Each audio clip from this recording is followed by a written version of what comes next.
आज हम करेंगे 21 फरवरी की शिफ्ट 1 का पेपर। ये सेट नंबर हम लोगों का 5 है, ठीक है। तो अच्छे से प्रैक्टिस करते चलिए, स्टेप्स कटिंग पे काम करते चलिए और ये सोचते चलिए कि आपको जो अगर इजी सवाल आते हैं तो टाइम कितना ज़्यादा सेव कर पा रहे हैं, ठीक है।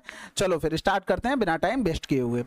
अब देखो पहला सवाल है, बिल्कुल आसान है, कसम खा लेना, पेन नहीं चलाना है, ठीक है। 9 से 4 गया 5, 5 दूनी 10 हो रहा है, 2 पंजे 10, 6 5 11 आंसर। अगला सवाल, टाइम वेस्ट नहीं करना है बिल्कुल। रमेश का वेतन रमन के वेतन से 20% अधिक है। यदि रमेश इतने रुपए बचाता है तो उसके वेतन का 75% है, तो रमन का वेतन कितना है।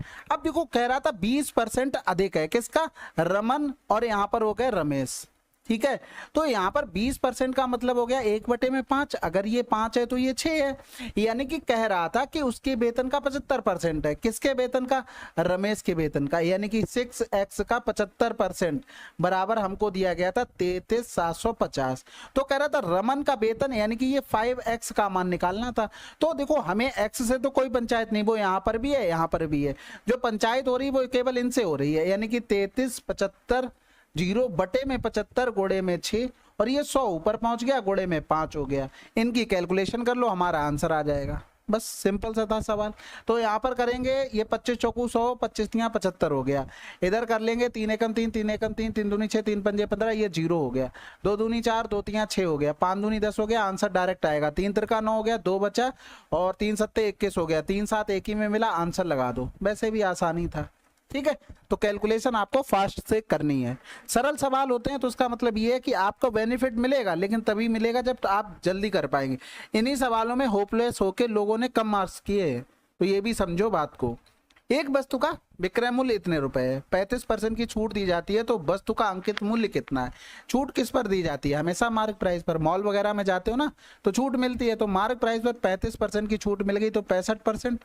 आंसर आ जाएगा क्या, 13 हो जाएगा। 13 पंजे 65, 5 दूनी 10 हो गया, 5 छक्का 30, कहीं 26 लिखा है क्या, आंसर लगा दो, ठीक है। बस 0 को तभी वैल्यू देंगे जब ऑप्शन चाहेगा तो। अगला सवाल, यदि कुल वस्तुओं का 70% 20% के लाभ पर बेचा जाता है और शेष वस्तुओं को 10% की हानि पर बेचा जाता है, तो कुल लाभ और हानि हमें बतानी है। देखो 20% के लाभ पर, सॉरी 70% वस्तुएं, हमने टोटल 100 वस्तुएं मानी, एक 70 हो गई तो एक कितनी बची, यहाँ पर 30 बची, यानी कि इसको हम 7-3 लिख सकते थे अगर रेशियो हटा दें। तो इनको 20% के लाभ पर और जो बची हैं 3 को 10% की हानि पर। किस पर, हानि पर। ये चीज समझ गए। इनको दुगुणा करके कर लो या डिवीजन मेथड से, 140 और यहाँ पर हो जाएगा हानि का यानी कि 30 और बटे में पूरा कि ये कितना हो गया 7 3 10, भाग कर दो, यानी कि 110 बटे में 10, आंसर आ गया क्या 11। सिंपल था बिल्कुल। अगर आपका बेसिक क्लियर है आसानी से आंसर आएगा। अगला सवाल, ये भी देखो बिल्कुल आसान है, प्लस करना तो और ज्यादा आसान हो गया। 4 2 6, 6.6 आ रहा है अब, लेकिन ये ऑप्शन में दिया नहीं है, लेकिन हमने 6.6 लगा निकाल लिया ना। अब इसको ये लिख सकते थे 6 प्लस में पॉइंट में 6 के पावर बार। अब जिसके ऊपर बार होता है उतने 9 लिख लेते हैं नीचे, यानी कि 6 प्लस का यहाँ पर हो जाएगा 6/9, क्योंकि इसके पास कोई संख्या नहीं थी घटाने के लिए तो 0 ही रहता। तो इसको 2 तियां 6, सॉरी 3 दूनी 6, 3 तिरका 9, 6 तियां 18, तो 20 बटे में 3, आंसर आ गया। अब जैसे भी आप इससे तेज कर सकते हैं तो बहुत अच्छी बात है। अगला सवाल, अब ये और कमेंट में बता देना कुछ तेज तो नहीं है। देखो इतना आसान पेपर है तो स्पीड से तो करना ही पड़ेगा, नहीं तो फालतू का टाइम वेस्ट करने से कोई मतलब नहीं बनता है, ठीक है।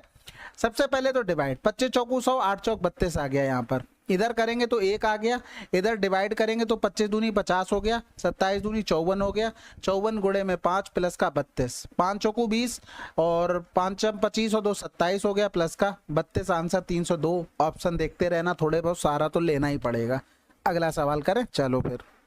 P और Q मिलकर एक काम को 30 दिनों में, QR इतने दिनों में पूरा कर सकते हैं, R और P मिलकर उसी काम को 150 दिनों में पूरा कर सकते हैं। तीनों एक साथ काम करते हुए उसी काम को कितने दिनों में पूरा कर सकते हैं। यहाँ पर मेन बात आती है एलसीएम लेने की। अगर आपने एलसीएम जल्दी ले लिया आंसर उतनी जल्दी आ जाएगा। अब 37.5 या तो सब में 0 डिवाइड कर लो, मतलब गुणा कर दो, या तो यहाँ पर लिख लो 5 7 35, 55 25 हो गया, नीचे 5 दूनी 10, 75 30 150, एलसीएम क्या हो गया 150 हो गया।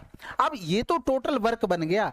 अब एफिशिएंसी देखो, इसकी एफिशिएंसी 150 अगर ले लिया तो 5 हो गई, यानी कि 5 प्लस का, यहाँ पर करेंगे तो 75 दूनी 150 4 प्लस का, यहाँ पर 1 हो गया और इन सब का बटे में 2 आएगा, 2 ऊपर चला गया, यानी कि यहाँ पर 150 गुणे में 2, 5 4 9 1 10, 15 दूनी 30 आंसर। अब ये कैसे किया? प्रैक्टिस से। अब नहीं तो क्या करना है, पी क्यू कर रहे हैं भाई 30 दिन में, और फिर क्यू आर कर रहे हैं ये कितने दिन में, 75 बटे 2 दिन में, और आर पी कर रहे हैं 150 दिन में। हमने एलसीएम लिया 150, इसकी इफिशियंसी 5 आ गई, इसकी इफिशियंसी 4 आ गई, इसकी 1 आ गई। अब यही चीज हमने देखो यहाँ पर जोड़ के लिखी, पी प्लस का क्यू प्लस का आर, ये 5 4 9 1 10, और ये 2 2 आ रहे थे तो बटे में 2 हो जाएगा, वही 2 हमने इधर कर दिया। तो इतना लिखने की जरूरत थोड़ी ना है हमें भाई साहब, इतना लिखना है क्यों? क्योंकि हमने प्रैक्टिस बहुत की है। अगर प्रैक्टिस नहीं की होगी तो हम भैया इतना डिटेल में लिखेंगे, टाइम बचे चाहे ना बचे। ठीक है, अगला सवाल, 35 कर्मचारियों की औसत आय के रुपए है, यदि प्रबंधक की आय भी शामिल कर ली जाए तो औसत आय इतने रुपए हो जाती है। यदि प्रबंधक की इतने रुपए थी तो के का मान बताइए। देखो 35 लोगों का एवरेज के था, ठीक है, अगर हम सबको मिला लें तो इनका एवरेज कितना हो गया, 19,000 हो गया। प्रबंधक का केवल अकेले एवरेज कितना था, 54,000 रुपए था, यानी कि इनका जो रेशियो रहा होगा वो 35:1 रहा होगा। इनका डिफरेंस करते हैं, 1 2 3 हो गया, 14 से 9 चला गया तो 5 हो गया, 3 से 1 गया तो 3 हो गया, यानी कि ये कै गुना हो रहा था, 1000 गुना हो रहा था। तो इसका भी हम 1000 गुना कर दें, यानी कि 1000 गुना करेंगे तो ये हो जाएगा 1000, यानी कि के बराबर क्या रहा होगा, 19,000 माइनस का 1000, 18,000 आंसर। अब ये माइनस ही क्यों किया है ये तो आपको पता होगा ना, नहीं पता तो थोड़ा शर्म करो, क्योंकि 19,000 ये बीच में लिखते हैं, इससे अगर एक ज्यादा होता है तो एक कम भी होता है, ये तो आपको पता है ना, तो इसलिए इसको माइनस किया, क्योंकि 54,000 ज्यादा था तो ये के वाला इसका कम होगा। तो आंसर आ गया हमारे पास। अगला सवाल, 22 शिक्षकों की औसत आयु 64 वर्ष है, इस समूह में से एक नए शिक्षक को शामिल करने के बाद औसत में 1 की वृद्धि हो जाती है, नए शिक्षक की आयु बतानी। भाई देखो जो नया आया वो उसने वृद्धि कर दी ना, तो वृद्धि कर दी इसका मतलब वो 64 से ज्यादा लेके आया। कितने की वृद्धि की, 1 की वृद्धि की। कितने लोगों में, पहले 22 थे, एक टीचर भी तो हो गया, 23 की वृद्धि होगी टोटल, यानी कि 23 के अगर हम कर देंगे तो कितना हो जाएगा, 87, बस खत्म। अगला सवाल, किसी धनराशि पर 20 वर्षों के लिए प्राप्त साधारण ब्याज उस धनराशि का 2/5 है, ब्याज की दर बतानी। ये आसान है, धनराशि 5 हो गया, ब्याज 2 हो गया। अब इतना लिख लिया, आपके दिमाग में फार्मूला चलना चाहिए, 2 ब्याज मिलेगा, 5 चौको 20 होगा, 20 पंजे 100 होगा, 20 पंजे 100, 5 चौको 20, 2 कहीं लिखा है, आंसर लगा दो। क्योंकि हमें जीरो से मतलब तब होगा जब 20 लिख दे, 2 लिख दे, 200 लिख दे, 2000 लिख दे, तब कुछ समझ में आएगा ना। उन्होंने केवल एक जगह 2 लिख दिया कि पकड़ो भैया हलवा है खाओ, ठीक है। उसके अलावा सिंपल सा 20 गुणे में r बटे में 100, और ये बराबर में कितना हो गया हमारे पास 2, तो ये तो कैंसिल आउट हो गया था, 5 दूनी 2 10 हो गया था, 0 से 0 कट जाएगा। अगला सवाल, अब इस सवाल में देखो केवल कैलकुलेशन है, जो जितनी जल्दी कर लेगा उतनी जल्दी आंसर ले आएगा। आप एक लाइन में भी 64 का गुणा कर सकते हैं आप चाहे तो, अगर आती होगी। देखो होता कैसे है, जैसे 512 लिखा, ठीक है, गुणे में यहाँ पर लिखा 64, 4 से हमने स्टार्ट किया, 4 का 2 में किया, 4 दूनी 8, खत्म हो गया। फिर 4 का 1 में किया, 4 एकम 4 आया। अब पीछे से ये भी फॉलो करेगा, 4 एकम 4, 6 दूनी 12, दोनों को जोड़ देंगे तो 12 4 16 हो गया। फिर 6 लिख देंगे, कैरी कितना हो गया, 1 हो गया। 4 का 1 तक गुणा हो चुका, तब इसमें आएंगे, 4 पंजे 20 हो गया, ठीक है। अब 6 से इसमें आएंगे, 6 एकम 6, ये 20 और 6 26 हो गया, हासिल 1 था, यानी कि ये 27। अब कैरी कितना हो गया, ये 2 हो गया। 4 का तो सब में गुणा हो चुका, अब 6 का लास्ट वाले हम करेंगे, 6 पंजे 30 और 2 32 हो गया, ये आ गया डायरेक्ट टिकल कर।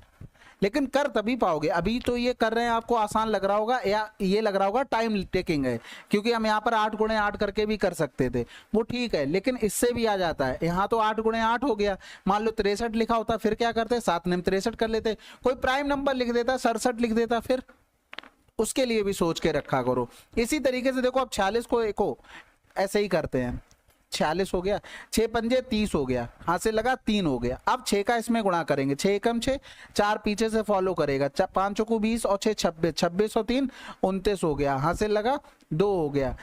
और अब आ जाएगा 6 का इसमें गुणा, 6 दूनी 12, 4 पीछे से, 6 एकम 6, 12 4 16, 16 2 18, हाथ से लगा 1, 6 का सब में हो चुका, 4 का करेंगे, 4 दूनी 8 और 1 9 हो गया।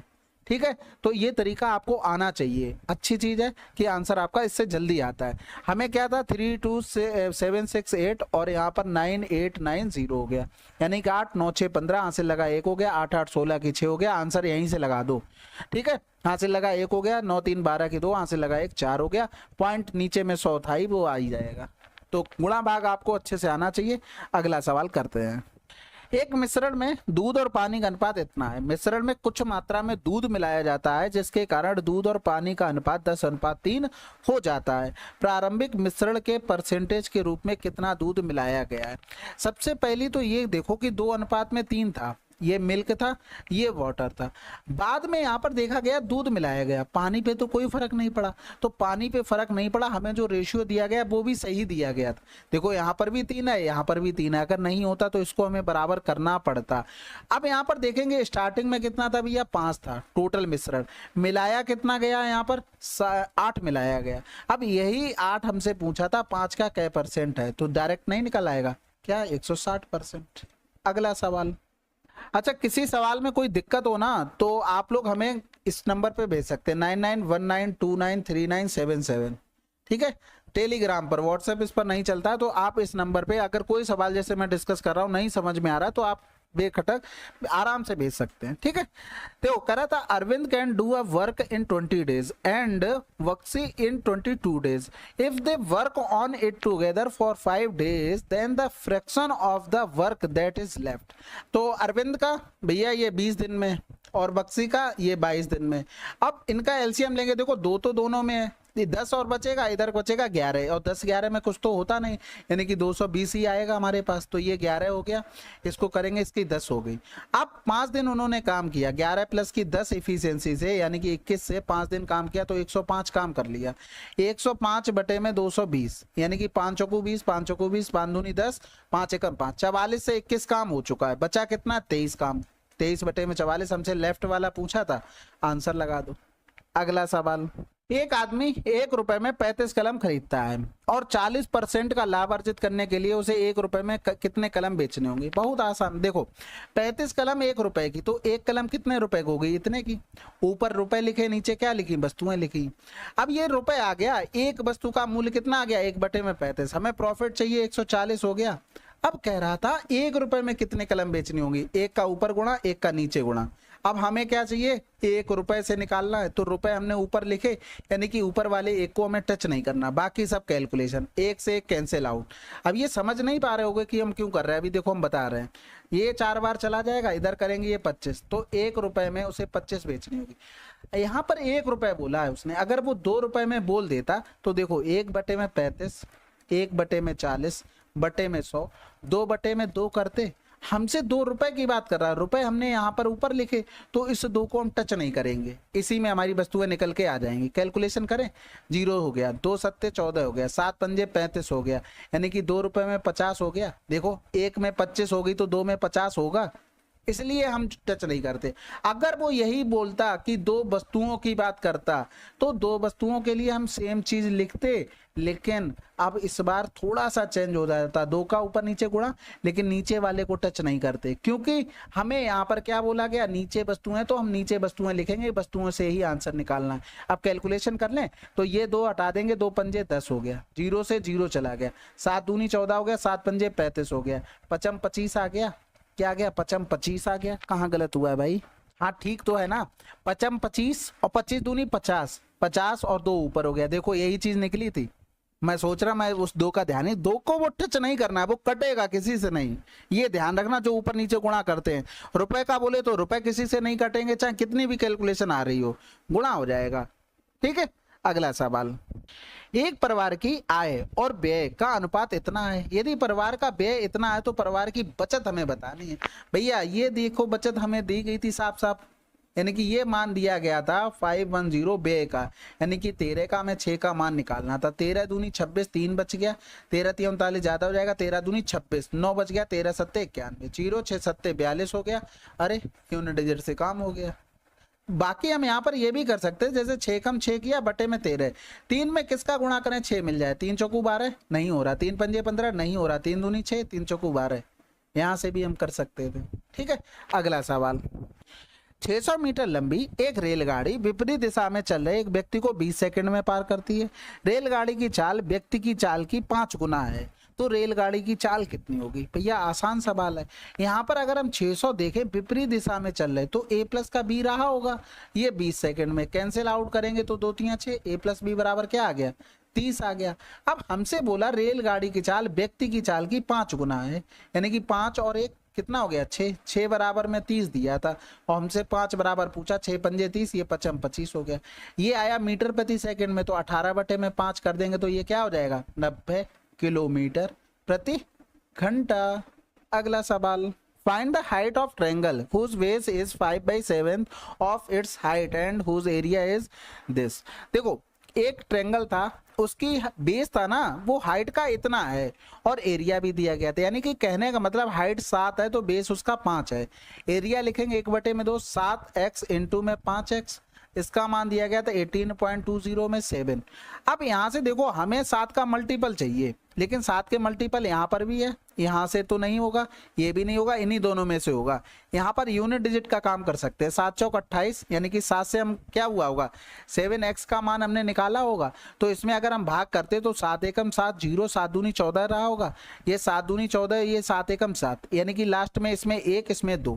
तो हम इससे हिंट ले सकते हैं, हमें थोड़ी कैलकुलेशन कम करनी पड़ सकती। ये जो लिखी है ना हमने ऑप्शन के पास चीजें, ये लिखनी नहीं पड़ती, ये आपको डायरेक्ट आएंगी समझ में। यहाँ से करेंगे 7 दूनी 14, 7 छक्का 42, 0 7 एकम 7 हो गया, यहाँ लग गया पॉइंट। इधर करेंगे देखो एक्स स्क्वायर बराबर में ये हो गया 26, 0 में 1 बटे में क्या हो गया? 5 दूनी, ये 5 नीचे आ जाएगा, 2 ऊपर चला गया, ठीक है। गुणा कर लेंगे, 2 एकम 2, 0 2 छक्के 12 हो गया, 2 दूनी 4 1 5 बटे में 5 हो गया, 5 एकम 5 हो गया, 0 5 को 20 हो गया और ये 0 हो जाएगा, फिर 5 को 20 हो गया। अब एक चीज बताओ, किसका स्क्वायर करने से 4 ले आओगे? 1 का स्क्वायर, 2 का स्क्वायर, यही तो बात थी, खत्म हो गया आंसर। बाकी आप और बना सकते हैं, अभी कैलकुलेशन करेंगे आपका आंसर आ जाएगा, क्योंकि 26 0 एक स्क्वायर होता है। किसका स्क्वायर होता है ये बात समझ लो, यानी कि यहाँ पर 1000 और नीचे आता, 26 0 1 देखो ये 51 का होगा। कैसे एकदम से पता किया? 50 से कितना ज्यादा है? 1 ज्यादा है, तो 1 का स्क्वायर 0 1, 25 से भी 1 ज्यादा कर दो, डायरेक्ट आ जाता है, ठीक है। तो इस तरीके से आप कर सकते थे। बाकी आप अगर बेसिक से बनाने जाओगे उससे भी आ जाएगा, हम करके भी दिखा देते हैं आपको। देखो हमने यहाँ पर 1/2 और ये एक्स स्क्वायर बराबर आ गया था 26 0 में 1 बटे में 5 और 3 0 आ जाएंगे और गुणे में हो गया 2, तो यहाँ पर कर लेंगे, ये हो गया 25, ठीक है। ये 26 0 1 किसका स्क्वायर था? 51 बटे में 50, ये होल स्क्वायर हो गया, यानी कि x बराबर करेंगे तो 51 बटे में 50 हो गया। 7x निकालना था, यानी कि 51 बटे में 50 कर देंगे, तो इधर कर देंगे 5 एकम 5, 0 हो गया, पॉइंट लगाया 0, 5 दूनी 10 हो गया, तो 7 दूनी 14 हो गया, 7 एकम 7 पॉइंट आ जाएगा 2 के बाद, आंसर लगा दो, ठीक है। तो कैलकुलेशन का खेल है, बाकी तो कुछ नहीं, बच्चों वाली चीजें हैं। अगला सवाल, what is the value of this. अब बताओ इसमें क्या ही करना, डायरेक्ट 25 25 करेंगे, पॉइंट आ जाएगा, ये इधर 25 25 पॉइंट आ जाएगा 4 के बाद, आंसर आ गया, खत्म है। ये तो आसान है। एक पुस्तक को उसके अंकित मूल्य के इतने पर बेचने पर हानि होती है, पुस्तक के अंकित मूल्य और विक्रय मूल्य का अनुपात बताना है। देखो अंकित मूल्य अगर 25 है तो 16 रुपए में बेचने पर उसे हानि हो रही ना, तो यही तो रेशियो है। ये हो गया मार्क प्राइस, ये हो गया हमारे पास सेलिंग प्राइस, छूट देने के बाद ही तो बनता है सेलिंग प्राइस। अगला सवाल, निश्चित ब्याज दर पर 2 वर्षों के लिए एक मूलधन पर साधारण ब्याज और चक्रवृद्धि ब्याज क्रमशः 12,000 रुपए और 14,400 रुपए है, मूलधन कितना होगा? इस टाइप का सवाल कर चुके हैं भाई। देखो पहले साल में साधारण ब्याज हो या फिर आपका चक्रवृद्धि ब्याज हो सेम हो जाएगा, तो 12,000 का आधा करेंगे तो 6,000, क्योंकि साधारण ब्याज दोनों साल में सेम होता है, तो 6,000 यहाँ पर रहा होगा, 6,000 यहाँ पर रहा होगा। जो एक्स्ट्रा आया होगा वो इस ब्याज पर ब्याज लग के आया होगा, तभी बना है आपका चक्रवृद्धि ब्याज। यानी कि 14,400 से हम यहाँ पर 12,000 माइनस करेंगे तो 004, ये हो गया हमारे पास 2,400। तो ये जो 2,400 एक्स्ट्रा आया वो कैसे आया? 6,000 पर R% बराबर में ये 2,400 आया निकल कर, ठीक है। ये कैंसिल आउट हो गया, R बराबर हो गया 40%। अब यहाँ पर एक चीज समझो सिंपल, प्रिंसिपल अगर आपको 100 दे दिया जाए, क्या दे दिया जाए? प्रिंसिपल 100 और रेट आपको दे दी जाए 40%, टाइम आपको दे दिया जाए 2 वर्ष, तो यहाँ से SI कितना आ जाएगा? 80। इसी 80 का मान दिया गया था 12 यानी कि 12 के, हमें 100 बराबर निकालना था, यानी कि यहाँ पर 12 के बटे में 80 हो गया, गुणे में 100, 20 पंजे 100, 20 चौकू 80, 4 तियां 12, 5 तियां 15 के हमारा आंसर आ जाएगा। इस टाइप का सवाल पिछली शिफ्ट में भी था। अगला सवाल, चलिए फिर ये थे हमारे 25 क्वेश्चन। देखो सिंपल सी बात ये, जैसे क्वेश्चन आए उसी स्पीड से हम लोग कर भी रहे हैं, तो आपका टाइम वेस्ट नहीं हो रहा है। नहीं तो यही क्वेश्चन क्या होते हैं, आप 30 मिनट 35 मिनट 40 मिनट चल रहे हैं, उतना हम आपका टाइम वेस्ट नहीं कर रहे, हम आपका फास्ट रिवीजन करवा दे रहे। आपको ये भी कॉन्फिडेंस बूस्ट होगा कि हाँ ये चीजें ऐसे ऐसे और इम्प्रूव की जा सकती हैं, और हमारा पेपर भी हो गया, तो हमारे साथ कोई भी ऐसा नहीं है कि हमने कोई सवाल छोड़ा है। ठीक है, चलो फिर कोई कमेंट वगैरह में कुछ लिखना हो, कुछ सजेशन देना हो, वो दे दिया करो, शर्माया मत करो, अपना ही चैनल समझो, जो कुछ भी लिखना है लिख दो। ठीक है, चलो फिर मिलते हैं अगले वीडियो में, तब तक के लिए जय हिंद जय भारत।